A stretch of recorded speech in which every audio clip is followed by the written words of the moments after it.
Assalamualaikum warahmatullahi wabarakatuh. Sobat sehat Rumah Sakit Islam Aminah Blitar, bertemu kembali dengan saya Ima di podcast Rumah Sakit Islam Aminah Blitar.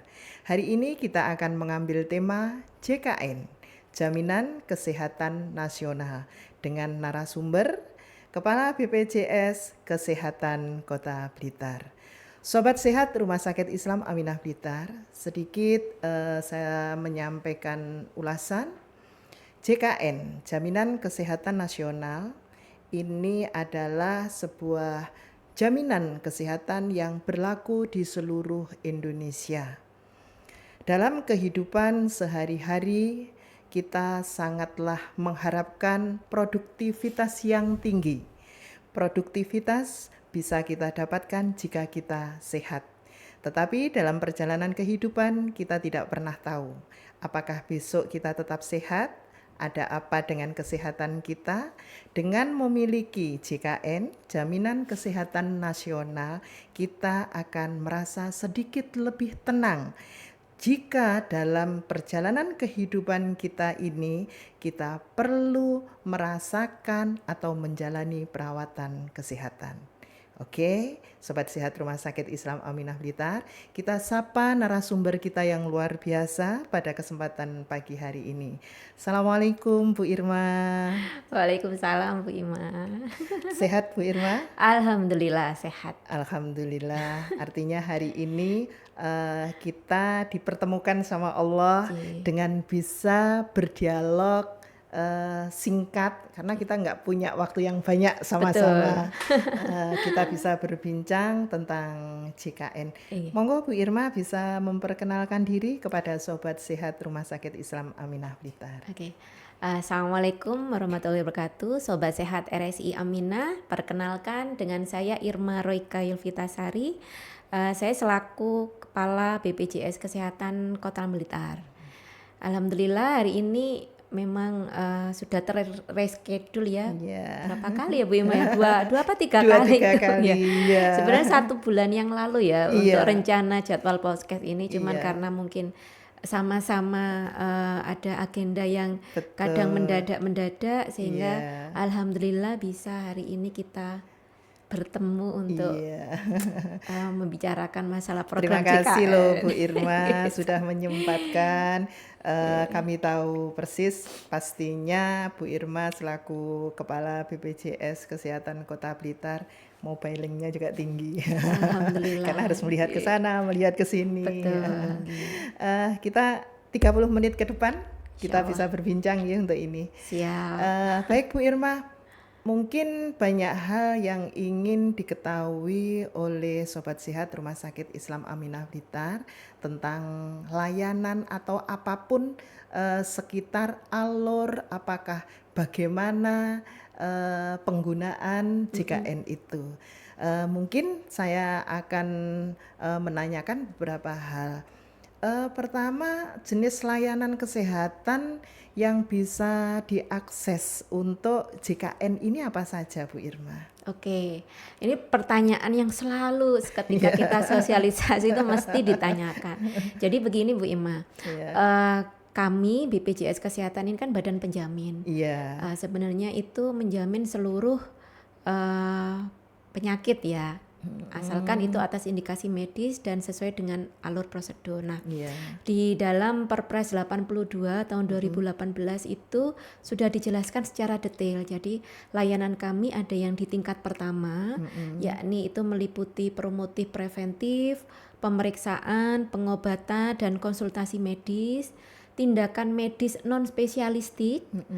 Itu baik bedah maupun yang non bedah, kemudian pelayanan obat, alkes, kemudian sampai bahan medis habis pakai itu juga jadi jaminan kami, kemudian pemeriksaan penunjang diagnostik untuk tingkat pertama, dan tak lupa rawat inap pun tapi di tingkat pertama sesuai indikasi medis.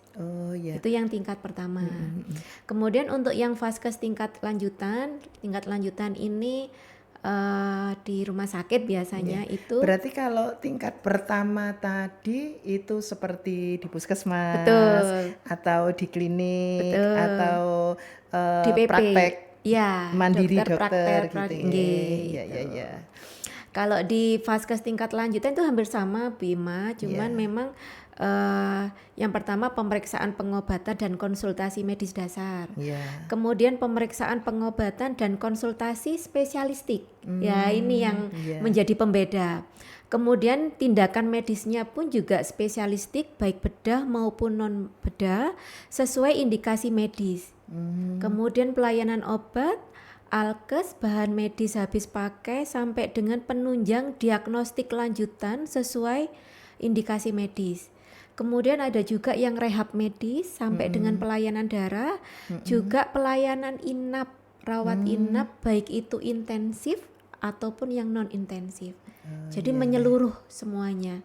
Layanan yang kita jamin. Tadi kalau disampaikan tentang spesialistis ya, mungkin ada beberapa dari sobat sehat yang pemahamannya apa ya spesialistis.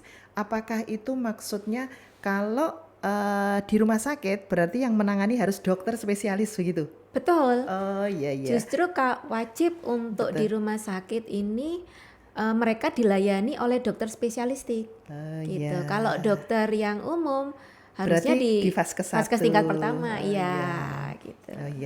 Wah, ternyata ini saja ya kalau kita tidak paham, mungkin gini, saya datang sakit. Kalau sakit saya ini masih bisa dilayani di tingkat pertama, misalkan atau di puskesmas atau di klinik dokter mandiri. Berarti saya nggak bisa ya, Bu Irma, ke rumah sakit. Betul. Jadi alur layanan kami nanti itu yang pertama memang ke vaskes tingkat pertama dulu. Baru kemudian kalau memang dari dokter itu diperlukan layanan spesialistik, maka dia akan mengeluarkan yang namanya surat rujukan, Bu Ima. Kecuali pada kondisi emergensi. Kalau emergensi ini memang nggak bisa ditunggu ya. Jadi dia dimanapun vaskes fasilitas kesehatan terdekat dia wajib yang bisa dijangkau lah ya. Itu dia harus segera diberikan penanganan gitu. Makanya kalau emergensi sudah nggak lagi perlu kayak rujukan kayak gitu itu. Baik Bu Irma, tadi sudah berbicara tentang emergensi ya. Kayaknya emergensi ini apakah memang ada berbeda persepsi ya antara mungkin saya orang awam yang tidak belajar di dunia kesehatan dengan emergensinya yang di rumah sakit. Artinya gini, kadang bisa saja merasa saya panas di rumah, saya sudah nggak nyaman, nggak kuat, akhirnya saya merasa ini adalah emergensi sudahan, sehingga saya lari ke rumah sakit, ke IGD. Apakah bisa itu di IGD ternyata dinyatakan saya tidak termasuk emergensi?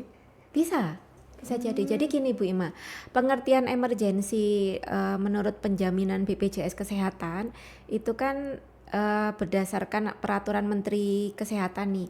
Awalnya Perpres 82 tadi itu, kemudian kan banyak turunan regulasi nih. Sampai pada akhirnya Permenkes nomor 47 tahun 2018 itu memberikan kriteria emergensi.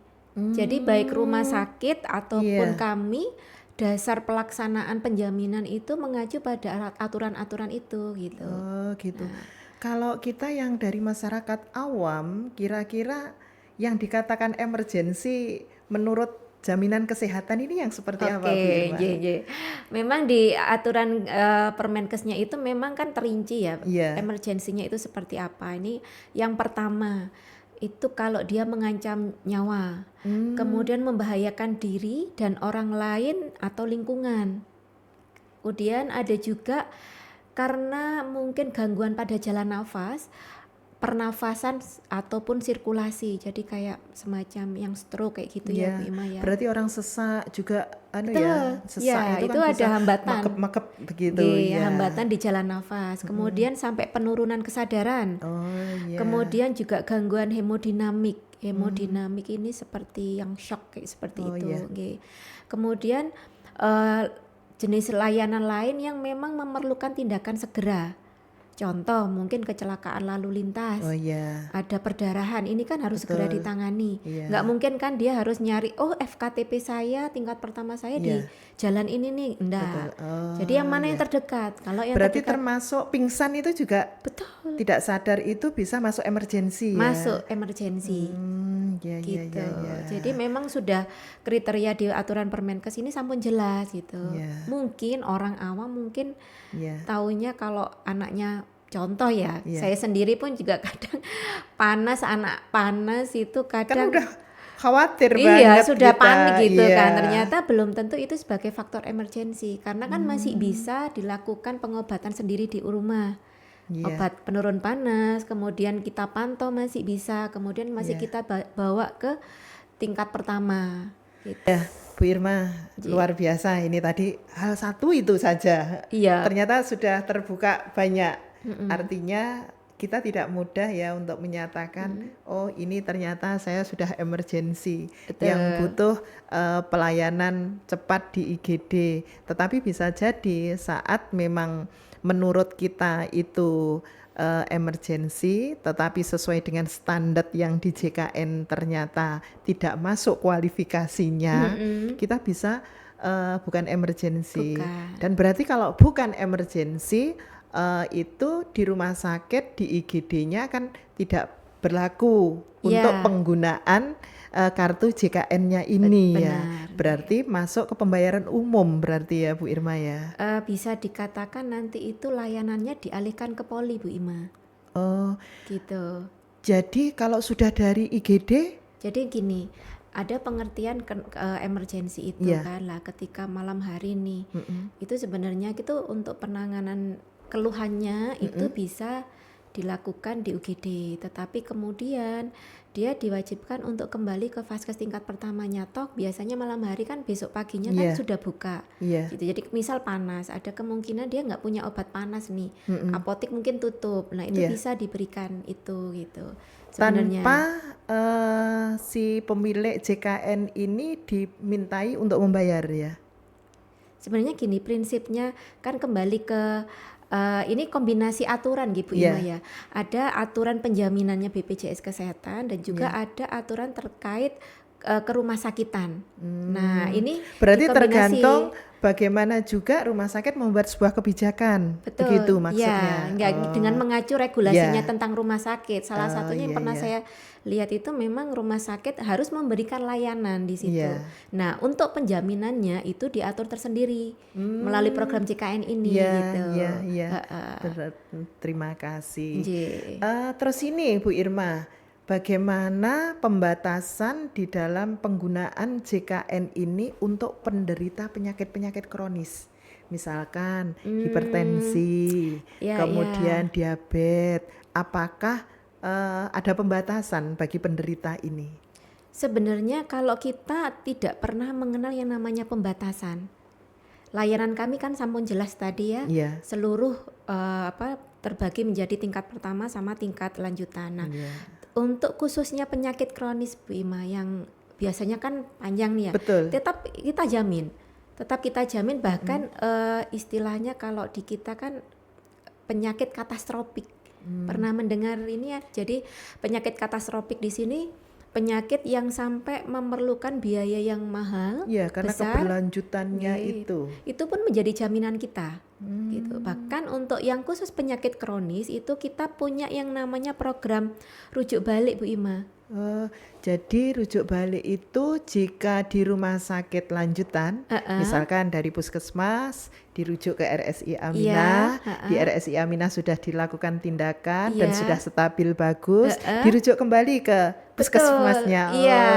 Bahkan kalau di puskesmas tingkat pertama intinya itu selain penyakit kronis kita layani, itu ada program yang namanya Prolanis. Jadi program pengelolaan penyakit kronis. Nah, di sini itu rutin Bu Ima. Jadi ada pemantauan dari dokter atau tenaga medis di tingkat pertama. Itu setiap bulan ya. Bahkan sampai ada kegiatan senam, kemudian edukasi, sampai dengan pemeriksaan kesehatan, berarti pemeriksaan termasuk laborat. kayak apa untuk dipantau perkembangan gulanya gitu ya. Jadi monggo sobat sehat yang mungkin ada orang tua atau tetangga yang memang dengan obat-obatan yang diberikan di tingkat lanjutan ini sudah bagus nih, stabil kondisinya, itu bisa sebenarnya mengikuti namanya program rujuk balik gitu. Jadi nggak harus ngantri. Kadang kan di rumah sakit kita khawatirkan itu antriannya kan panjang Bu Ima. Kalau sekedar ambil obat kan sebenarnya bisa dilakukan di tingkat pertama gitu. Seperti itu ya. Kemudian mungkin ini Bu Irma, ada lagi sobat sehat mungkin juga sering mendengar ya mengatakan saya punya JKN-nya PBI dan non PBI. Aduh, kalau PBI apa bisa ya? Saya dijamin sampai ke rumah sakit. Nah, saya non PBI berarti saya akan bayar. Nah, berarti kalau bayar apakah ada perlakuan khusus antara PBI dan non PBI? Iya, ini saya langsung jawab dengan tegas ini ya. Kami tidak memperkenankan adanya diskriminasi pelayanan. Nah, itu pun juga sudah kami sampaikan ke masing-masing pemilik fasilitas kesehatan sampai dengan direktur rumah sakit. Tentunya nggak cuma di Kota Blitar ya, seluruhnya karena ini sudah menjadi ketentuan dari kantor pusat. Manajemen harus punya komitmen untuk itu tadi, tidak boleh ada diskriminasi layanan gitu loh. Bahkan kami sampai meminta adanya janji layanan Bu Ima. Jadi sobat sehat RSI Aminah yang mungkin mendengarkan pada pagi hari ini, di masing-masing fasilitas kesehatan itu sudah terpasang namanya janji layanan dan sudah menjadi komitmen. Iya, bahkan ada tanda tangan kalau rumah sakit direktur ya. Betul, ini. Jadi jangan sampai nanti kalau ada diskriminasi layanan, salah satunya di janji layanan itu terkait diskriminasi, bisa disampaikan gitu loh. Keluhan itu bisa. Tadi kalau kita berbicara tentang PBI dan non PBI, tapi kalau PBI ini kan cuman khusus di kelas 3 ya Bu Irma ya? PBI betul. Nah berarti non PBI pun kalau yang kelas 3 ini saya memahaminya sama ya, kelas 3 PBI dan non PBI itu tidak bisa naik kelas ya? Ya, untuk dengan aturan yang saat ini memang iya. Jadi dianggap meskipun dia peserta dari segmen yang membayar sendiri, yang kelas 3 dianggap tidak mampu. Sehingga kalau naik kelas kan menjadi tanda kutip diragukan itu. Termasuk mungkin juga yang ini perlu kita sampaikan ke sobat sehat Rumah Sakit Islam Aminah Blitar, kalau kita memiliki jaminan kesehatan JKN ini atau BPJS kesehatan ini, kita kan pulang saat sudah selesai daripada perawatan kesehatan di rumah sakit, itu pulang kan tidak boleh ya Bu Irma, pulang paksa. Itu artinya pokoknya saya hari ini mau pulang, padahal secara diagnosa dokter belum memperkenankan untuk pulang, sehingga akhirnya apakah ada sebuah tindakan terhadap kartu jaminan kesehatannya ini atau seperti apa sebetulnya? Kasus pulang paksa, kalau saya pribadi ya mendingan enggak jangan sampai pulang paksa ya. Artinya kan pengobatannya belum selesai. Jadi ya apa ya, kalau orang Jawa itu manut saja gitu loh, apa kata dokter. Kalau tapi dokternya namanya di lapangan itu berbeda Bu Irma. Kadang gini, saya kok walaupun enak di rumah sakit begini, saya sudah pingin cepat pulang, atau kalau enggak begitu saya kok merasa begini-begini saja seperti itu. Nah, sehingga aduh pokoknya saya minta pulang. Sebenarnya pulang paksa ini masuk di kriteria atas permintaan sendiri Bu Ima. Jadi jangan sampai nanti juga resikonya Bu Ima, kalau belum dinyatakan sembuh, berarti kan ada kemungkinan itu nanti terjadi Betul, di rumah lagi gitu kan. kalau terjadi sesuatu itu mungkin secara kondisi kesehatannya. Tetapi untuk jaminan kesehatannya sendiri, apakah kalau dengan pulang paksa itu kartu ini tidak bisa digunakan untuk berikutnya atau seperti apa sebetulnya Bu Irma? Kalau terkait penjaminan untuk saat ini ya Sobat Iya. Sehat ya, kalau untuk saat ini memang untuk pulang paksa belum menjadi jaminan kami. Jadi ibaratnya tadi masuk di APS kan, Oh iya, kan permintaan sendiri betul. untuk pulang. Jadi gitu. berapa waktu itu Bu Irma untuk tidak bisa digunakan kartunya itu atau Oke. jaminan ininya? Kalau terkait berapa harinya Iya. kayak gitu ya, itu memang tidak terinci secara jelas. Namun kan sudah terlihat dari kondisi medis seseorang Iya. kan Bu Ima. Jadi ibaratnya contoh kasus serangan jantung gitu Iya. kan, belum stabil karena mungkin sudah bosan karena kan Iya. biasanya perawatannya lama. Iya. Sudah bosan dia menginginkan pulang. Lah bisa jadi 1, 2, 3 hari kemudian dia bisa menikah. Jadi tergantung kondisi gitu loh. Kan nanti ketahuan dari riwayat dari jejak rekam medisnya itu kan selalu ada. Dan dengan periode sakit yang sekarang dengan yang dulu itu kan bisa ditelusuri. Gitu. Jadi kalau kami menyarankan manut saja dengan apa kata dokter gitu. Kalau dokternya memang harus rawat inap dulu ya dijalani gitu. Toh namanya juga mencari sehat. Betul. Iya. Iya. Ini Bu Irma, kadang kita ini ingin mendapatkan apa ya, pelayanan kesehatan dengan memiliki jaminan kesehatan ini, tapi posisi kondisi kita itu di hari libur.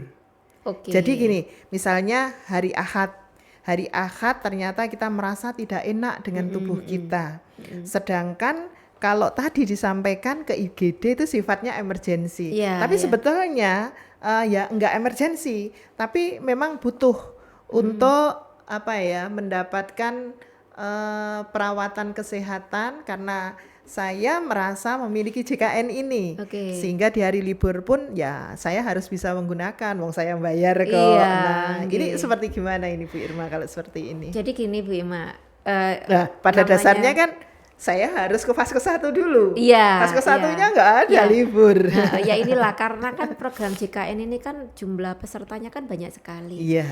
Sehingga orang per orang itu keinginannya kan macam-macam ya. Betul. Ada yang pengen A, satunya kepingin B atau kombinasi satu tapi dikombinasi modifikasi dengan keinginan ini. Untuk itu makanya program JKN ini itu ada regulasi yang apa ya, mengikat gitulah. Ketentuan emergensinya tadi sampun jelas. Namun memang ada satu tambahan aturan, bagaimana kalau ini sudah emergensi nih, tetapi yang paling dekat ini adalah rumah sakit yang belum bermitra dengan kami. Nah ini sebenarnya bisa tetap menjadi jaminan kami. Di aturannya sudah cukup jelas, semua rumah sakit wajib untuk memberikan layanan untuk kategori emergensi. Oh, berarti emergensi ini di rumah sakit mana saja walaupun tidak bekerja sama dengan BPJS Kesehatan tetap harus bisa, melayani, harus melayani yang bersangkutan sebagai peserta JKN.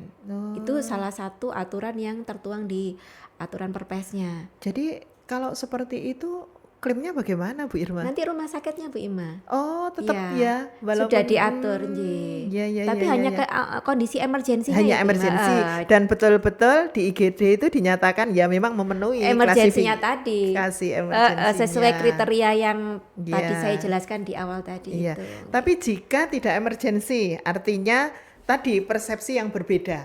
Emergensinya saya dengan emergensinya tenaga kesehatan tidak sama. Ternyata saya butuh perawatan kesehatan tapi di hari libur Bu Irma. Ya, saya tahu. Mungkin saya sendiri seandainya dijelaskan, Bu jenengan enggak masuk emergensi. Nah, oke, saya enggak masuk emergensi. Lah tapi saya kan punya JKN. Saya kan kepengen walaupun hari libur, mungkin pas malah enggak kerja, saya bisa mendapatkan obat ini. Gitu. Kembali tadi Bu Irma, sesuai dengan prosedur yang berlaku tadi. Jadi tetap kriteria emergensinya itu seperti apa, itu yang kita jamin. Gitu. Berarti tidak masuk emergensi ya. Gitu. Makanya tadi aturan itu harus ada gitu loh, supaya untuk bisa menertibkan program ini gitu. Sehingga teman-teman layanan pun juga kalau kita jalan di tempat yang on the track, ada aturan ini kan enak Bu Ima. Betul. Pemberi layanan ini kan juga enak sebenarnya. Iya. Kalau nggak ada itu bingung. Sepertinya kayak gini, jadinya jatuhnya subjektivitas gitu. Tapi kadang kita ini ya Bu Irma, sebetulnya kan jaminan kesehatan nasional ini pasti kan sudah mengatur ya pengobatan dari awal. Tapi kadang kita ini yang menerima layanan, mungkin termasuk saya, yang tidak telaten. Oke. Tidak telaten. Apakah benar Bu Irma yang sekarang ini ada ketentuan 2 kali datang ke Vaskes 1 itu baru bisa dirujuk ke Vaskes berikutnya? Oke, saya luruskan yang terkait itu. Jadi begini Bu Ima, pelayanan di Vaskes tingkat pertama ini kan didasarkan peserta yang terdaftar di Vaskes itu. Jadi kalau dia tidak terdaftar di Vaskes A, maka sebenarnya kan bukan menjadi tanggung jawabnya Vaskes A tadi. Namun di ketentuan kalau memang dia berasal dari luar wilayah, itu wajib dilayani sampai dengan 3 kali. Oh, gitu. Sebetulnya itu pemberlakuan untuk orang yang bukan berada di Vaskes tersebut. Betul. Jadi contoh saya ini KTP masih Malang. Saya dinasnya di Kota Blitar. Nah, karena berobat bukan emergensi, saya bisa berobat di wilayah Kota Blitar gitu. Namun memang dibatasi. Dalam arti dibatasi ini karena kan kita tidak tahu. Saya pribadi tidak tahu nih. Betul. Begitu datang ke Vaskes tingkat A, maka dijelaskan, oh ternyata karena saya lebih banyak tinggal di Kota Blitar, maka saya harus beralih. Gitu. Jadi hanya untuk peralihan kami dianggap bahwa peserta tadi itu belum menerima informasi sepenuhnya terkait regulasi JKN gitu. Berarti kalau seperti itu sebetulnya dalam penggunaan JKN ini yang kita luar kota tidak melulu harus pindah ke kota itu, nggih? Kalau dia itu diasumsikan tinggal rencana lebih dari 3 bulan, itu kami harapkan dia pindah di Vaskes yang terdekat di tempat tinggalnya saat ini. Kok misalkan hanya ingin persalinannya dekat ibunya, misalkan tinggalnya di Surabaya, ibunya Surabaya. Di Blitar, berarti akan ambil cuti selama 3 bulan berada di Blitar dari persalinan sampai nanti habis masa cutinya. Yang seperti ini saya harapkan untuk pindah saja. Karena kan jelasnya ketika persalinan dia nggak mungkin hari waktu kisaran persalinan itu kan nggak mungkin dia datang. Mesti ada jeda waktu, ibaratnya sampai minimal 1 bulan lah sebelum proses persalinan itu kan. Kemudian nanti dia akan kembali, nggak mungkin habis lahiran langsung kembali kan, sangat kecil kan kemungkinannya. Paling tidak durasinya kan 3 bulan, minimal 3 bulan di daerah orang tuanya tadi. Jadi kami harapkan dia pindah dulu di Vaskes tingkat pertama yang terdekat dengan rumahnya tinggal rencana tadi. Kalau pindah Vaskes kan tidak harus pindah tempat tinggal ya, Bu Ina. Cuman Vaskesnya aja, berarti menyampaikan dari tempat Vaskes pertama di mana tinggal dulu, menyampaikan mau dipindah Vaskes satunya karena mau persalinan di Blitar. Betul. Seperti itu. Tapi sebenarnya yang bersangkutan bisa melakukan perubahan sendiri, Bu Ima. Oh, lewat MJKN itu ya? Betul sekali. Jadi lewat mobil JKN, salah satu fiturnya itu perubahan data untuk perubahan Vaskes tingkat 1. Nah, ini Bu Irma. Sekarang ini tadi seletu MJKN. Aduh, semua peserta JKN harus melalui MJKN. Ternyata ini tidak mudah loh. Satu, bagi yang sudah sepuh. Yang kedua, bagi yang tidak terlalu mau ribet. Sebetulnya nggak ribet dengan MJKN sebenarnya ini, tapi memulainya mungkin yang merasa ribet. Ini benar ya Bu Irma. Jadi ternyata semua peserta JKN dalam mendapati layanan kesehatannya itu memang harus lewat MJKN. Oke. Gini, kalau terkait aplikasi mobil JKN ini kan adalah salah satu program digitalisasi kami. Karena transformasi mutu layanan, kami menggaungkan yang namanya digitalisasi. Salah satunya memang aplikasi mobil JKN. Nah, sebenarnya karena kalau kita mengakui banyak orang yang karena sampun sepuh kayak gitu, memang iya di lapangan memang masih ada. Kami harapkan tetap kami harapkan, terutama karena kan komposisi penduduk ini kan sudah mulai beralih didominasi gen milenial. Bahkan sampai sekarang sudah putra saya aja yang umur 6 tahun itu sudah gen strawberry ceritanya. Tidak mungkin tidak bisa membuka namanya Android. Sehingga tetap kami upayakan untuk mengedukasi orang itu untuk menggunakan mobil JKN gitu. Kalaupun masih ada 1-2 orang yang karena mungkin masih generasi yang sebelumnya, ya nggak apa-apa, dia bisa datang langsung mengambil nomor antrian di Vaskes tingkat lanjutan gitu. Jadi enggak, dalam tanda kutip bukan wajib ya. Kalau wajib itu kan 100%. Kalau ini kami harapkan bisa sampai dengan ya di atas 60-70% gitu. Sehingga orang biar terbiasa gitu. Dan itu memang sepertinya apa ya, BPJS justru rumah sakit yang harus kerja keras dengan ini. Enggak juga Bu Ima, kami layanan di kantor ya. Layanan di kantor itu setiap orang yang mau datang untuk mengurus administrasi kepesertaan itu justru kami wajibkan malahan. Gitu ya. Ya, jadi kami wajibkan, bahkan mau nggak mau harus setting di mobil Androidnya itu mobil JKN, kecuali ya tadi orangnya sampun sepuh terus nggak bawa HP-nya atau HP jadul, itu saja sih. Tapi jumlahnya kecil, rata-rata bahkan yang non sewu nggih, yang PBI pun juga HP-nya juga Android Bu Ima. Apalagi kalau Kota Blitar. Kota Blitar itu kan sudah hampir mayoritas masyarakatnya sudah masuk dalam PBI. Nggih, betul. Kan apalagi dukungan pemerintah kota ini di program digitalisasi ini cukup bagus. Sampai dengan pengurusan NIK yang di Dukcapil itu kan sudah pakai aplikasi gitu kan. Jadi saya rasa untuk Kota Blitar insya Allah tidak terlalu ada kendala. Mungkin yang sedikit ya, memang karena kalau Rumah Sakit Islam Aminah Blitar ini kan tidak hanya kota Bu Irma. Jadi banyak juga yang sobat sehat itu dari kabupaten. Sehingga dengan perbincangan kita ini menjadikan wawasan bersama bahwasannya apa yang dilakukan Rumah Sakit Islam Aminah Blitar ini sebetulnya juga membantu bagi warga masyarakat untuk lebih mudah mengakses, karena kan nggak akan ngantri di sini seperti itu. Dan bisa sudah membuat jadwal jauh sebelumnya. Bu Irma, rasanya kok nggak terasa ya. 30 menit sudah berlalu. Kita bincang-bincang yang sangat asik sendiri. Luar biasa. Semoga nanti ke depan kita bisa bersua kembali. Monggo, siap. Monggo Bu Irma, mungkin ada closing statement yang mau disampaikan ke Sobat Sehat Rumah Sakit Islam Aminah. Baik, makasih Bu Irma. Sedikit closing statement dari saya, seperti orang Jawa biasanya kan bilang sedia payung sebelum hujan. Apalagi habis ini tuh bulan Oktober. Kenapa bulan Oktober? Banyak hujan. Apakah sudah bisa dipastikan?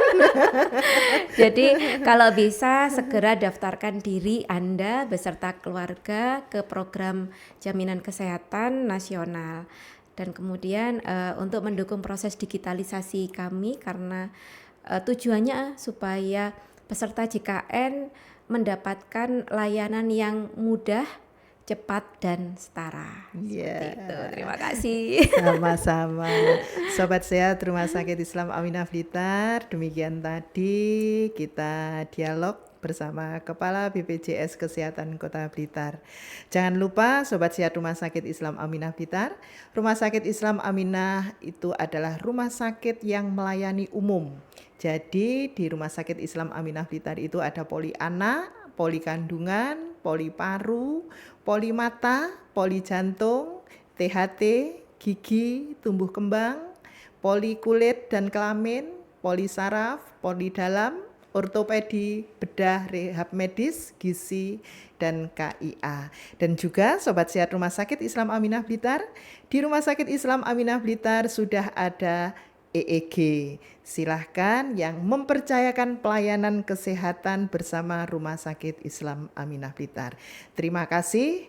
Salam sehat, Sobat Sehat Rumah Sakit Islam Aminah Blitar. Wassalamualaikum warahmatullahi wabarakatuh.